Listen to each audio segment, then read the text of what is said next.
सद्गुरुदेव भगवान की जय। हृदय में स्थित परमात्मा राम की जय।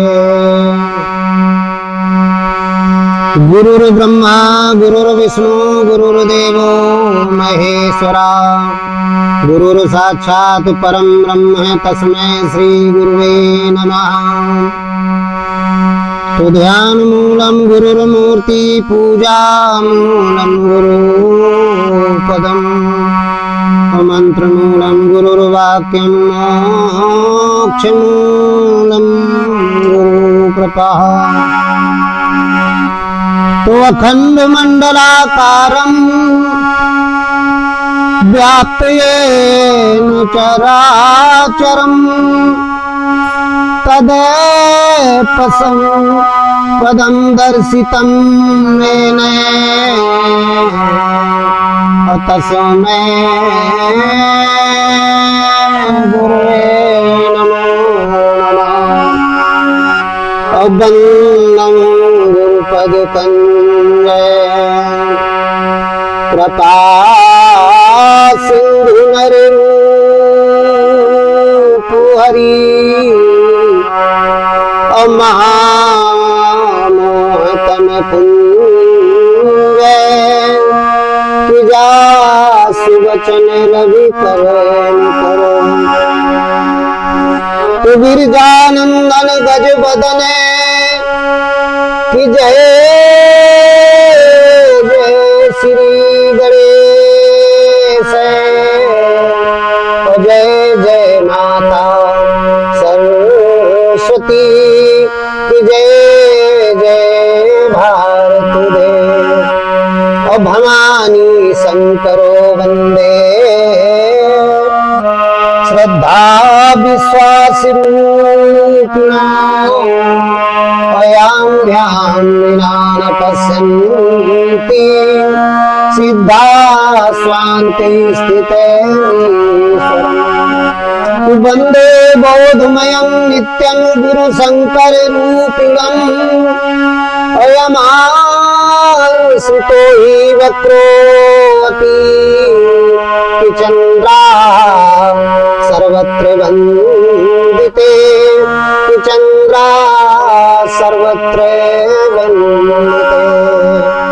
बोलिए सद्गुरुदेव भगवान की जय। हृदय में स्थित परमात्मा राम की जय। आज का बड़ा ही प्यारा मार्मिक सत्संग है। हमारे भक्ति काल के संत शिरोमणि संत शिरोमणि संतों में एक आत्मज्ञानी संत हैं, तत्वदर्शी संत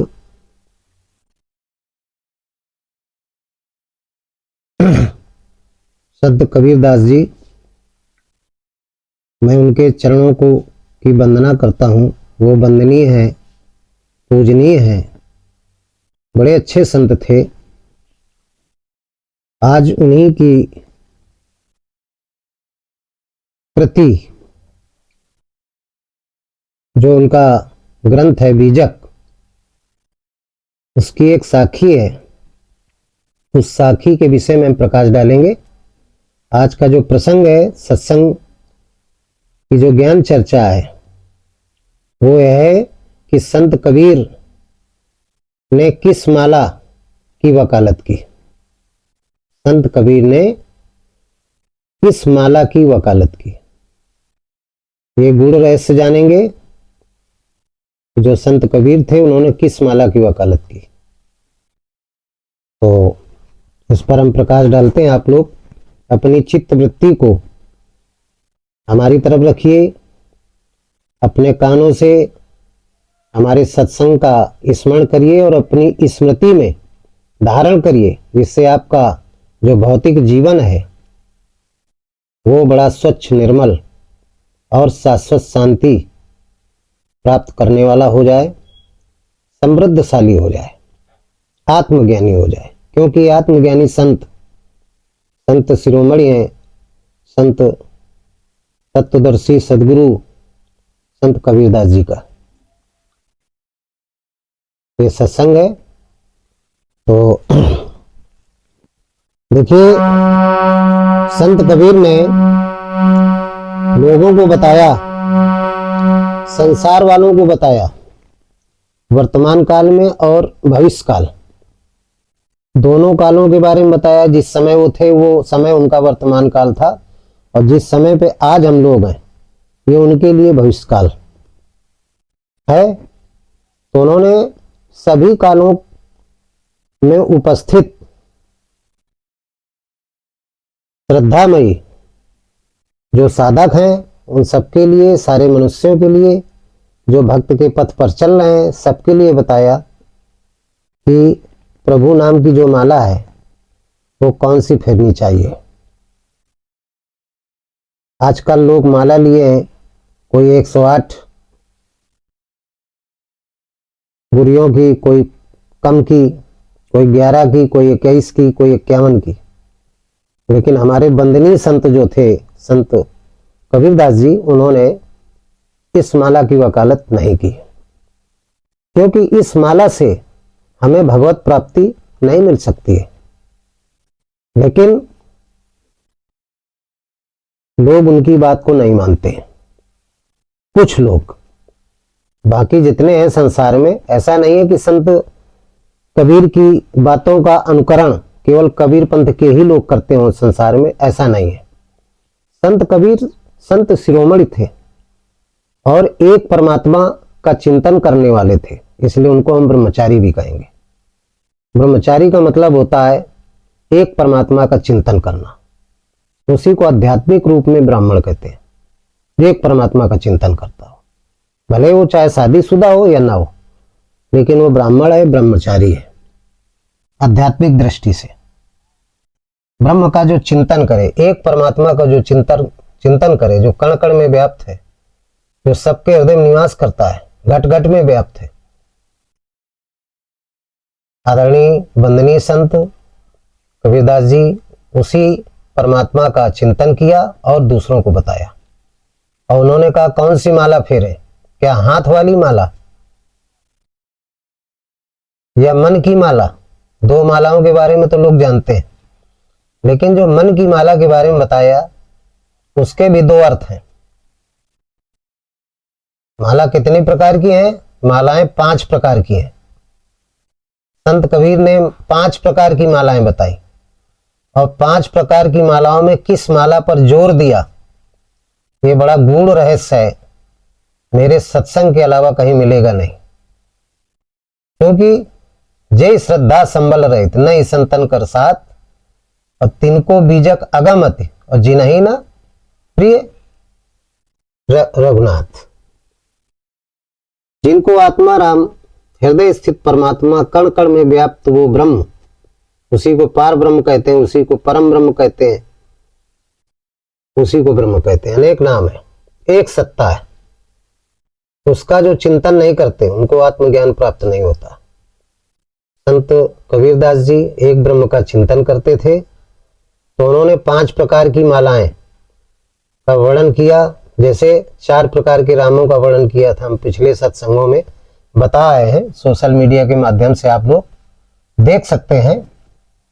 तो इसी तरीके से 5 मालाएं संसार में। तो 2 माला के बारे में तो सभी लोग जानते हैं, एक माला हाथ से और दूसरी माला मन की। लेकिन संत कबीर ने जो मन की माला है उस माला के 4 भाग किए, और उन 4 की जो 4 भाग हैं उनमें कौन सा 4 प्रकार की जप मालाएं, उनमें सबसे प्रमुख और सबसे श्रेष्ठ वो कौन सी माला का जप है, जो शायद आप लोगों को नहीं पता है, वो आज हम बताएंगे अपने सत्संग के माध्यम से। आप लोग सुनिएगा। एक साखी है, उस साखी की पहले हम स्टार्टिंग करते हैं। बीजा ग्रंथ है, उसको मैं प्रणाम करता हूँ। संत शिरोमणि संत कबीरदास जी को मैं प्रणाम करता हूँ। वंदनीय है, आदरणीय है, पूजनीय है। क्या है उनकी साखी? कि माला फेरत युग गया, गया न मन का फेर, कर का मन का डाल दे, कि मन का फेर, कि माला फेरत जुग गया और गया न मन का फेर,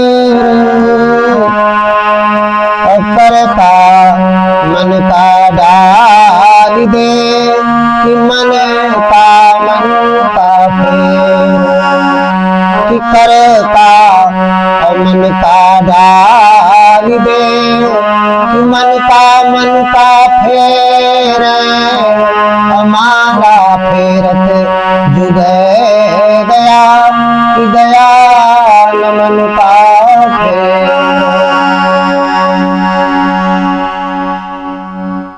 बड़ी अच्छी बात कही। माला फेरत जुग गया, गया न मन का फेर, कर का मन का डाल दे, मन का फेर। युगों बीत गए लोगों को माला फेरते फिरते, माला फेर रहे, उंगली चल रही है, काम करते जा रहे हैं, मन की दृष्टि संसार में लगी है, माला चल रहा है। तो संत कबीर ने उन मन की दृष्टि को ही सूरत कहा है। क्या कहा है? सूरत। ये बीजक में, बीजक की जो भाषा है, पहले भी मैंने बताया, सदुखड़ी भाषा है, और श्रीमद् भगवद गीता का ये आध्यात्मिक निचोड़ है। संत कबीर भगवान तत्वदर्शी जो सदगुरु थे, द्वापर युग में हुए थे, जिनको साकार ब्रह्म कहा गया है। तत्वदर्शी साकार ब्रह्म होता ही है। ब्रह्म तो सभी हम आप हैं, आम ब्रह्मा से सब कोई ब्रह्म है। क्यों ब्रह्म है? क्योंकि वो परमात्मा उपद्रष्टा रूप में हर व्यक्ति के अंतःकरण में रहता है, लेकिन उसको कोई मतलब नहीं रहता है आप अच्छा कर रहे हैं कि बुरा कर रहे हैं, कोई मतलब नहीं। गीता में भी श्लोक दिया, उपद्रष्टा अनुमंता चा भर्ता भोक्ता महेश्वरा, परमात्म व्यक्ति चाप युक्ति देहे अस्मिन पुरुषा परा।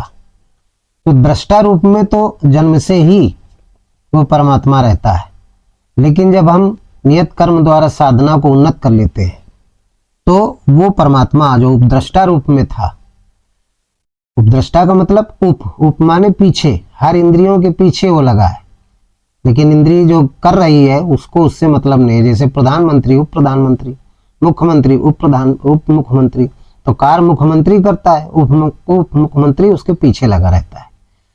इसी तरीके से जो परमात्मा है वो सभी इंद्रियों के पीछे लगा, इसलिए गीता में उसको उपद्रष्टा कहा गया है।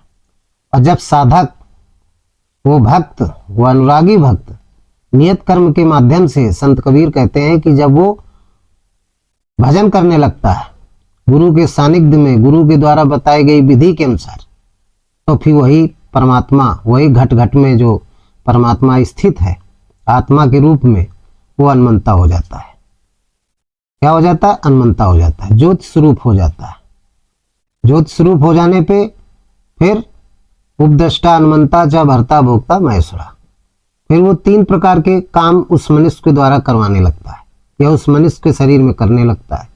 भर्ता भोक्ता महेश्वरा, ब्रह्मा की स्थिति, विष्णु की स्थिति और महेश की स्थिति, ये तीनों स्थितियों की स्थिति में इस स्तर का वो साधक हो जाता है। और जब इन तीनों स्तरों को भी पार कर जाता है तो फिर क्या होता है? वो माहेश्वर को मतलब प्रकृति से परे हो जाता है। जब माहेश्वर किसे कहते हैं? प्रकृति के स्वामी को माहेश्वर कहते हैं। और प्रकृति के स्वामी जो है उसको भी जब पार कर जाता है वो साधक, यानी उसकी जो भक्ति का स्तर है वो उन्नत स्तर और आगे बढ़ जाता है, तब वही साधक परमात्मा व्यक्ति चाप युक्त देह अस्मिन पुरुषा परा, तो परमात्मा के समान वो पुरुष हो जाता है। जैसे संत रविदास, संत कबीरदास, तुलसीदास जी, भगवान बुद्ध, भगवान महावीर स्वामी, राम कृष्ण, भगवान शंकर, ब्रह्मा विष्णु महेश, जितने भी देहधारी थे सब इसी स्थिति से भगवान बने। तो संत कबीर ये सब तत्वदर्शी सदगुरु है, त्रिकालदर्शी होते हैं। तो संत कबीर कहते हैं कि माला फेरत जुग गया, गया न मन का फेर, और कर का मन का डाल दे, मन का फेर। देखिए एक हाथ से माला लोग फेरते, राम राम राम, शिव शिव शिव, ओम ओम ओम, जो भी जिसका इस गुरु ने मंत्र दिया है वो जपते रहते हैं, लेकिन मन की दृष्टि वो लगी संसार में, काम करते जा रहे हैं, बाहरी कामों की तरफ देखते जा रहे हैं, लड़के को भी बुलाते जा रहे हैं, यदि बड़ा व्यापारी है तो नौकरों को भी कहता है ये काम करिए और राम राम जप रहे हैं। तो संत कबीर कहते हैं कि इस तरीके के माला का जो भी साधक जप करता है इसको कर का माला कहते हैं, हाथ का माला। ऐसे माले को जपने से कोई फायदा नहीं। क्यों? क्योंकि जो हमारी मन की दृष्टि है, जिसको संत कबीर ने सूरत कहा है और गीता में मन की दृष्टि कहा गया है, सूरत जप मरे अजपा मरे आनंद हो मर जाए, सूरत समानी शब्द में ताई काल ना खाए। उन्होंने बहुत अच्छी बात लिखी है बीजक में।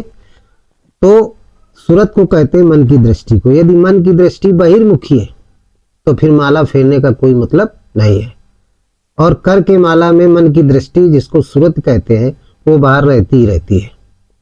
आदमी माला सरका रहा है लेकिन मन उसका बाहर है। मन की जो दृष्टि है, जो सूरत है, जो भगवान के चरणों में लगनी चाहिए, वो हृदय स्थित, वो घट में स्थित परमात्मा की तरफ होनी चाहिए, तो वहां ना हो करके संसार में वो लगी रहती है। तो संत कबीर ने कहा कि लोगों को युगों बीत जाते हैं माला फिरते फिरते, पूजा पाठ करते करते, लेकिन गया न मन का फेर। जो मन का फेर है, यानी द्वैत की भावना, द्वैतवाद नहीं जाता है। संत कबीर कहते हैं द्वैत से हट करके अद्वैत में आ जाइए। द्वैत का मतलब होता है कि परमात्मा है कि नहीं है। पूर्ण रूप से परमात्मा में, हृदय स्थित परमात्मा का भजन न कर करके किसी दूसरे देवी देवता या जिन गुरुओं ने अन्य तमाम के प्रकार के देवी देवताओं को भगवान मान लिया या कोई अपना एक नया भगवान निर्मित कर दिया, वहां पे वो माला के द्वारा मन लगाते रहते हैं। तो संत कबीर का कोई मतलब नहीं है ऐसा माला फेरने से। तो माला फेरत युग गया, जुग गया, गया न मन का फेर। यही मन का फेर है। संत कबीर कहते हैं अद्वैतवादी बनिए, हृदय स्थित परमात्मा। ईश्वरा सर्वभूता नाम हृदय देशे अर्जुन तिष्ठति, ब्राह्म्यान सर्वभूतान यंत्रारूढ़ान माया। इसलिए हे अर्जुन, तुम्हें शरणम गच्छ सर्वभावेन भारत, तत्प्रसादम परम शांति स्थानम प्रापस्य शाश्वतम। ये भगवान कृष्ण ने अर्जुन से कहा था कि हृदय स्थित परमात्मा की शरण में जा, सबके अंतःकरण में, सबके घट में, उसी को वैकुंठ, उसी को सतलोक कहते हैं। संत कबीर ने कहा उसकी शरण में जाइए, वहां जाने पे शाश्वत शांति आपको मिलेगी, शाश्वत स्थान मिलेगा, परम शांति मिलेगी और कहीं बाहर नहीं है। यही बात भगवान शंकर ने माता पार्वती जी ने जब प्रश्न किया तो उन्होंने भी यही बात कही। उसको दर्शाया है संत शिरोमणि स्वामी गोस्वामी तुलसीदास जी ने अपने मानस में। ये भी गीता का अनुवाद है, ये भी गीता का अनुवाद है, लेकिन ये अवधी भाषा में। बीजक भी गीता का अनुवाद है लेकिन वो सदुखड़ी भाषा में। तो उसके बीजक के बाद ये लिखा गया, रामचरितमानस लिखा गया। तो रामचरितमानस में लिखा है कि व्यापक ब्रह्म एक अविनाशी, सत चेतन घन आनंद राशि, अस प्रभु हृदय अछत अबकारी, सकल जीव जग दीन दुखारी। वो परमात्मा व्यापक है जो सारे संसार में व्याप्त है। सारे व्याप्त का मतलब सारा संसार उसके अंदर है। जो उसका शरीर है, उसके शरीर को क्या कहते हैं? उस परमात्मा के शरीर को ब्रह्मांड कहते हैं। तो ब्रह्मांड में ही हम आप सब लोग हैं। तो ये परमात्मा का स्वरूप है, उसका स्वरूप है ब्रह्मांड। और वो इतना बड़ा आकार वाला परमात्मा सबके अंतःकरण में, घट में। ये वकालत सभी ऋषि महात्माओं ने की, वो घट में है। तो बड़ी अतिशयोक्ति की बात है। जैसे पिछले प्रवचनों में हमने बताया कि बूंद तो समुद्र में जाती है, ये बात सब जानते हैं, लेकिन समुद्र बूंद में आ जाए ये बड़ी अतिशयोक्ति लगेगी। इसी तरीके से इतना बड़ा परमात्मा किसी एक देहधारी के हृदय के अंतर्गत आ सकता है, इसको सोच करके लोगों को आज तक विश्वास नहीं हुआ। इसीलिए लोग भ्रम में घूम रहे हैं। भगवान कृष्ण भी कहते हैं ब्राह्म्यान सर्वभूतान यंत्रारूढ़ान माया। भ्रम के यंत्र में बैठ करके लोग घूमते रहते हैं, खोजते रहते हैं परमात्मा को। संत कबीर ने भी कहा कि भ्रम के यंत्र में बैठ करके, जैसे मृग है, कस्तूरी कुंडल बसे मृग ढूंढे बनवाए, ऐसे घट घट राम है दुनिया जाने नहीं। संत कबीर ने बहुत बार लताड़ा है। इसके बाद और उन्होंने कहा कि क्यों भागते रहते हैं? इसलिए कि आत्म ज्ञान बिना नर भटके, कोई मथुरा कोई काशी रे, पानी में मीन पियासी रे, मोई सुन सुनी आवे हंसी रे। और मनुष्य की ही बात नहीं, देवी देवताओं की ही बात नहीं, बड़े बड़े जिनको भगवान कहा गया है, जाके जैसे मृगा नाप कस्तूरी, बन बन फिरत उदासी रे, जाको ध्यान धरे बुद्धि हरिहर, मुनिजन 188 रे, सो तेरे घटमाई विराजे परम पुरुष अविनाशी रे। जिसका ब्रह्मा विष्णु महेश ध्यान धरते हैं, उनके ध्यान में नहीं आता, ध्यान लगाते हैं उसको प्राप्ति के लिए, वो परमात्मा आपके तो अंतःकरण में, आपके घट में विराजमान है। उसी घट को सतलोक और वैकुंठ कहा गया है संत कबीर के अनुसार। उन्होंने उसी को सतलोक और वैकुंठ कहा है, लेकिन लोगों को नहीं पता है, पता नहीं कि इतना बड़ा परमात्मा कैसे हृदय के अंदर आ सकता है। आज तक भी लोग स्वीकार नहीं कर पा रहे हैं, काफी लोग, और कुछ जिज्ञासु हैं स्वीकार भी करना चाहते हैं तो पच्छा पच्छी के कारण सब जग रहा भुलान, और निरपक्ष होके जो बजे वही संत सुजान। तो पच्छा पच्छी के चक्कर में पड़े हुए हैं, तो वो नहीं जान पाते हैं। संत कबीर तो खूब जोर जोर से चिल्ला चिल्ला के कह रहे हैं। भगवान कृष्ण ने भी जोर जोर से चिल्ला चिल्ला के कहा कि ईश्वरा सर्वभूता नाम हृदय देश अर्जुन तिष्ठति। भगवान शंकर ने भी खूब जोर जोर के चिल्ला के कहा, रचि महेश निज मानस राखा, पाय सुसमय सिंहासन भाखा, कि व्यापक ब्रह्म एक अविनाशी, सच्चेतन घन आनंद राशि, अस प्रभु हृदय छतपकारी, सकल जीव जप दीन दुखारी। तो कर के माला का बहिष्कार किया संत कबीर ने कि हाथ के माला का जप करने से चाहे युगों तक आप जप करें कोई कल्याण होने वाला नहीं। तो फिर कौन से माला का जप करें? तो उन्होंने बताया कर का मन का डाल दे, मन का भी माला डाल दीजिए और कर का भी डाल दीजिए। फिर उन्होंने क्या कहा? मन का फिर, तो फिर एक तरफ कहते हैं मन का भी डाल दीजिए और कर का भी डाल दीजिए, हाथ वाला भी माला डाल दीजिए और मन से जो जप रहे हैं उसको भी डाल दीजिए। और फिर कौन सा जपिए? मन का। फिर माला फेरत जुग गया, गया न मन का फेर, और कर का मन का डाल दे, मन का फेर। तो कौन सा मन का फेर आ जाए? एक तरफ तो कहते हैं मन की माला को भी डाल दीजिए, उससे बस जाप करिए, हाथ के माला से भी ना जाप करिए। तो इसका मतलब मालाएं दो नहीं है, मालाएं दो से ज्यादा है। ये गुण रहस्य, ये बीजक का रहस्य। संत कबीर मार्मिक संत थे, ऐसे आध्यात्मिक संत थे कि जितने भी धर्म शास्त्र हैं उनको निचोड़ करके जो उनका रस निकलता था, उस रस को बीजक में समावेशित किया है। यही रस गीता में समावेशित है और यही रस रामचरितमानस में समावेशित है। ये सभी तत्वदर्शी सद्गुरु थे भगवान कृष्ण। तो उनके अंदर बहुत बड़ी कलाएं थी, उनको पूर्ण परमात्मा भी कहा गया है। तो लेकिन वो तत्वदर्शी सद्गुरु थे, एक इंसान थे जैसे हम आप हैं। संत कबीर हैं, संत गोस्वामी तुलसीदास जी हैं, श्री राम जी हैं, सब तत्वदर्शी। भगवान बुद्ध, सबको भगवान कहा गया है क्योंकि भगवान को चलाया है, सबने भगवान को चलाया। भगवान ने शरीर, इन शरीरों को शिक्षित किया है। चलाने का मतलब अंधकार से प्रकाश की ओर लाए। तो जो भक्त को चलाता है उसी को भगवान कहते हैं। एक डिग्री है, उपाधि है, ये जोड़ दी जाती है उस सद्गुरु के पीछे आगे। तो भगवान का मतलब ये होता है। तो सभी भगवान थे। तो संत कबीर ने कहा ये मालाएं, इनसे कोई कल्याण होने वाला नहीं। तो फिर कौन सी माला के लिए बताया? तो देखिए उन्होंने, ये माला क्या है? जप की विधि का एक क्या है? आलम्ब है, एक सहारा है अंधे के हाथ बटेर वाला, एक माध्यम है कि इस माध्यम से मन को कवर करने के लिए, मन को ही, मन ही तो इधर उधर भागता है, यही बहिर्मुखी हो जाता है। तो सबसे बड़ा क्या है? सूक्ष्म शरीर का राजा, सूक्ष्म शरीर के राजा को मन कहते हैं। ये मन ही है। मन क्या है? ये 10 इंद्रियों का जो रथ है उसको चलाने वाला है। और मन कंट्रोल हो गया तो इंद्रियां अपने आप कंट्रोल हो जाएंगी, क्योंकि इंद्रियां मन के अधीन है। किसके अधीन है? मन के। तो मन की जो दृष्टि है उसी को सूरत कहते हैं। तो सूरत हमें भगवान के चरणों में लगाना है। इसलिए संत कबीर ने कहा कि कर का और मन का दोनों मालाओं को फेंक दीजिए। तो फिर कौन सी माला बताया? जैसे उन्होंने कहा जप मरे अछपा मरे। तो जप क्या होता है? अब इसी जप मरे अछपा मरे आनंद हो मर जाए, सुरत समानी शब्द में ताई काल न खाए। तो 4 प्रकार की माला, एक तो हाथ का माला हो गया। अब दूसरा माला कौन हो गया? बैखरी माला। जब हम राम राम जपते हैं, जो गुरु ने मंत्र दिया राम राम, हम जब जोर से जपते हैं तो इसको कहते हैं बैखरी माला। ये शूद्र श्रेणी का माला है। शूद्र श्रेणी जिसको हरिजन कहते हैं। हरिजन का मतलब प्रारंभिक व्यक्ति, जन्म से हर व्यक्ति शूद्र होता है।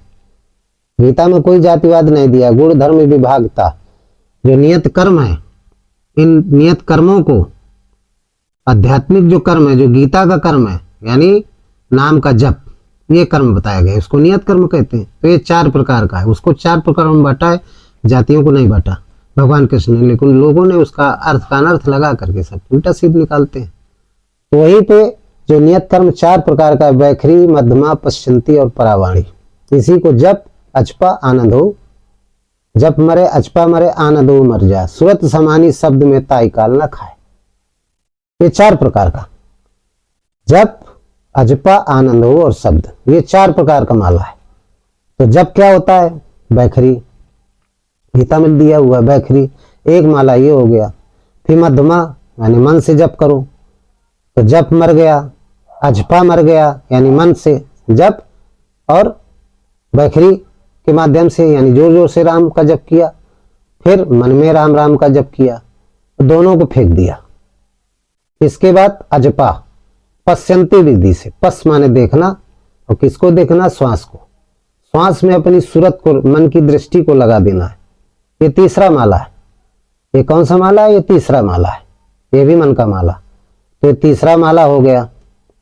इसके बाद जब तीसरे माला से हम अजपा जाप करते हैं, तब कब? जब हम अपनी सभी इंद्रियों को, 10 इंद्रियों और मन को संयमित करके, जो मन की दृष्टि है, जिसको सूरत कहते हैं, वो परमात्मा के नाम में लगा देते हैं, तो उस समय जितने संकल्प विकल्प हैं सबका हवन हो जाता है। इसी को गीता में जप यज्ञ कहा गया है। तो इस माला का जब हम जप करते हैं, तो जप करते करते अजपा भी खत्म हो जाता है, तो फिर ये माला कहाँ पहुंच जाता है? परावाणी में, उसी को शब्द कहा गया है। सा माने वो परमात्मा, और बा माने बोलना, परमात्मा का बोलना। उस द्वार पे जब आप पहुंच जाएंगे तो आपको सतलोक के दर्शन होने लगेंगे, परमात्मा की वाणी समझ में आने लगेगी कि इधर चलिए, उधर चलिए, यहाँ चलिए। जब परमात्मा की वाणी समझ में आने लगेगी, इसी को सहस्रार चक्र कहते हैं, इसी को शब्द कहते हैं, और उसको क्रॉस किया आप, जीवात्मा परमात्मा में मिल गई। अंतःकरण जिसको घट कहते हैं, उसी को सतलोक कहते हैं, उसी को वैकुंठ कहते हैं। वैकुंठ माने कुंठा रहित, जहाँ कोई इच्छा नहीं है किसी प्रकार की।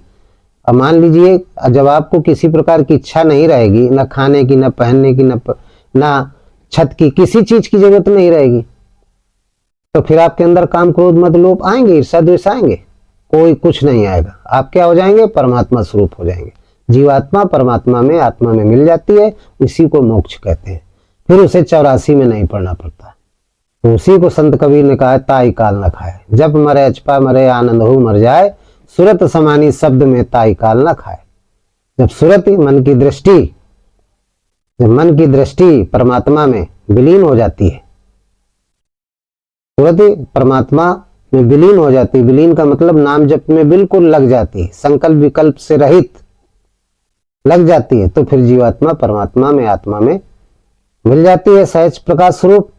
फिर उसको काल नहीं खा सकता। काल का मतलब है जन्म मरण, ना उसका फिर जन्म होगा, जब जन्म नहीं होगा तो मृत्यु नहीं होगी, यानी फिर वो 84 में नहीं पड़ता है, उसको जन्म नहीं लेना पड़ता, ईश्वर स्वरूप हो जाता है। तो इसी माला का, इसी का कहा कि माला फेरा जुग गया, गया न मन का फेर, और कर का मन का डाल दे, मन का फेर। मन वाला भी डाल दीजिए, कर वाला भी डाल दिया। कौन सा मन वाला? आप जप करिए पश्चंती विधि के द्वारा। इसी मन की माला का जाप संत कबीर ने किया, रविदास ने किया, श्री राम, भगवान शंकर, बुद्ध, महावीर, जितने भी ऋषि महात्मा हुए अनादि काल से, वैदिक काल से, भक्ति काल से, तुलसीदास जी, सूरदास जी, नाभादास जी, संत रविदास जी, सब ने, संत रविदास जी इसी माला का तो जप करते थे। तभी मीरा से कहा, कैसे छूटे राम रट लागी।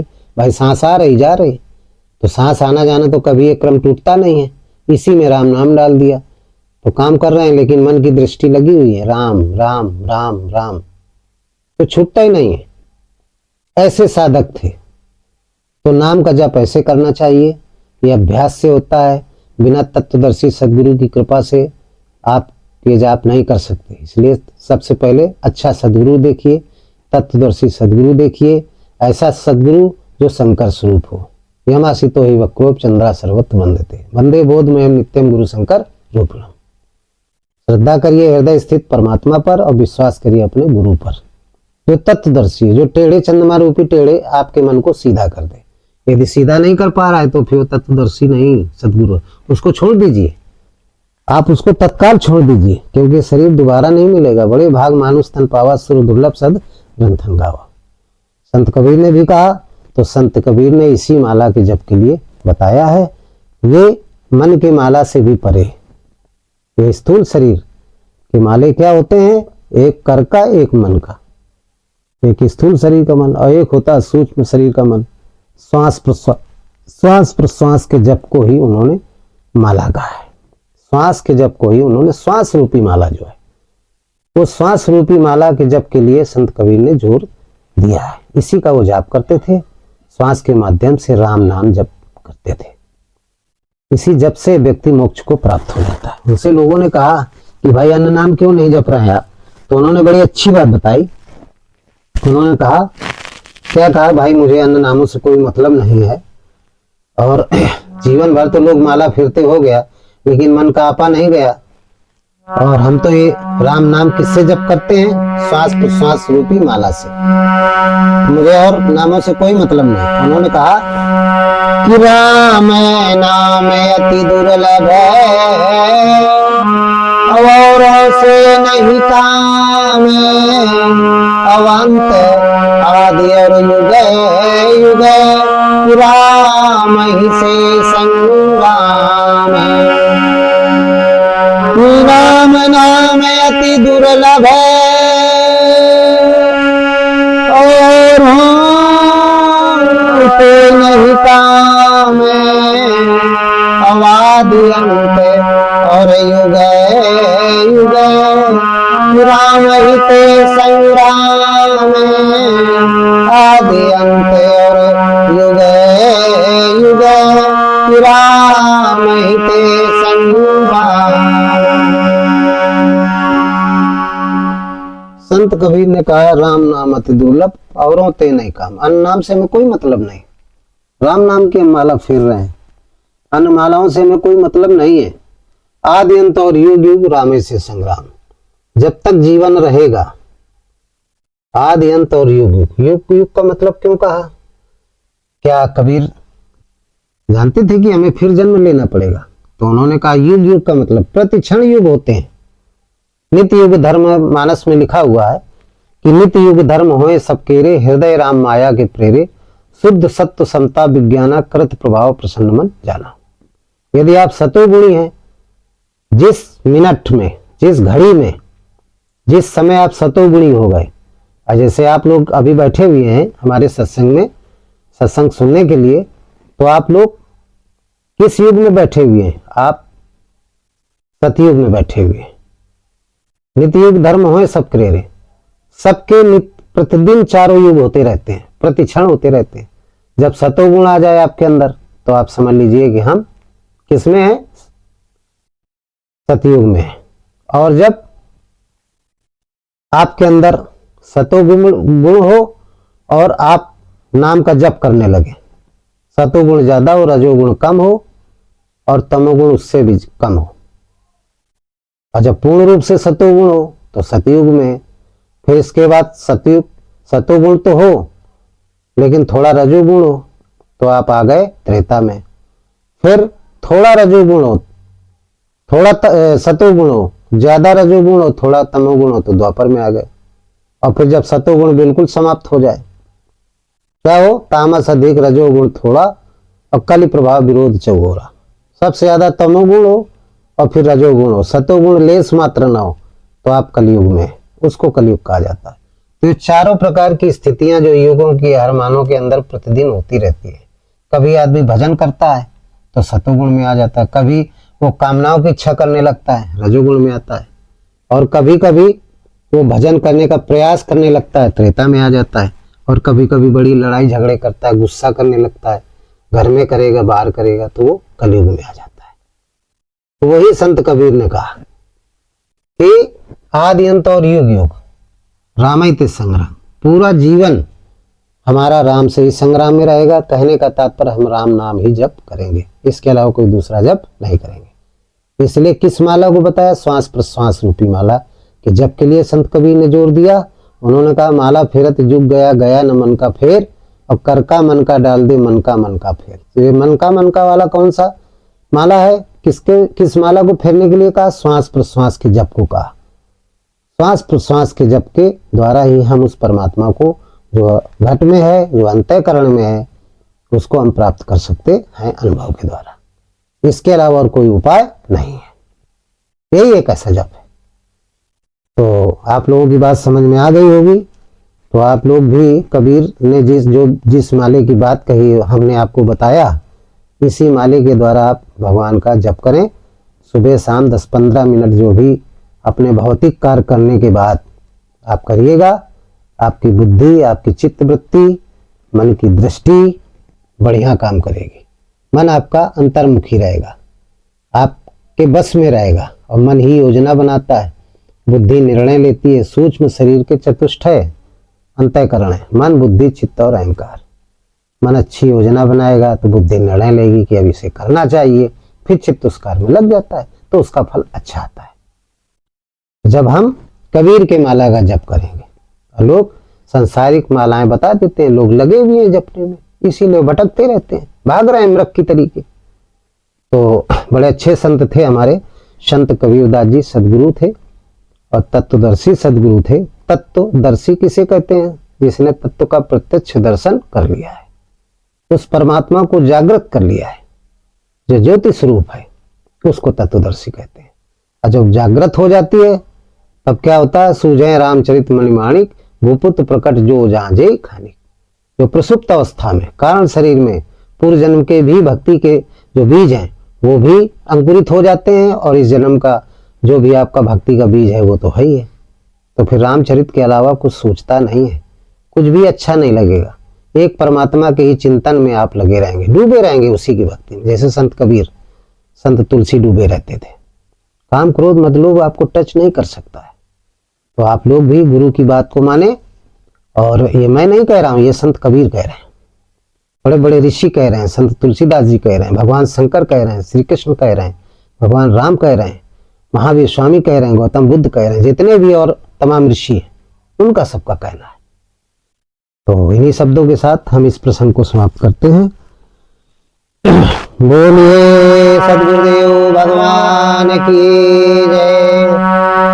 हृदय स्थित परमात्मा राम की जय। सर्वे भवन्तु सुखिना, सर्वे सन्तु निरामया, सर्वे भद्राणि पश्यन्तु मा कश्चित् दुःखभाग् भवेत्।